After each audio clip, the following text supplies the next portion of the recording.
We are learning that construction work that led to a deadly roof collapse today was being done illegally. News 12's Nadia Galindo is in Marine Park with the latest details tonight. Nadia. Amanda, that illegal work was being done in the back of this business, which neighbors say has been closed for months now. But I want to turn your attention to these notices put on the business today. You can see there's a vacate order and a slew of summonses, all for this deadly construction job. A swift response by first responders after the roof collapsed at the shuttered T Steakhouse on Quentin Road. The roof came down is one piece. I'm going to say it's about a 5-inch slab of concrete that's about 10 feet by 12 feet, came down and pinned the victim.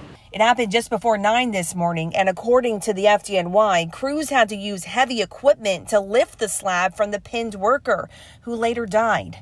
After the collapse, a woman working next door says she heard a heart-wrenching sound. I hear there was a man screaming, but just screaming like very short, like maybe 2 or 3 times. And then after that, I don't hear nothing. Neighbors say they didn't know the business was under construction. Nobody seems to know that they were working on it because I guess it was inside. So it's been closed now for a few months. The Department of Buildings says they've issued violations to the property owner for work without a permit and failure to maintain the structure.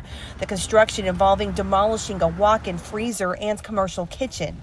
The FDNY also issuing violations for electrical hazards and fire-related construction. And we're told that the building owner was not on site today or reachable. We also looked into the history of this building and found that there are previous violations. Of course, stick with us as we learn more about this situation. In Marine Park, I'm Nadia Galindo, News 12 Brooklyn.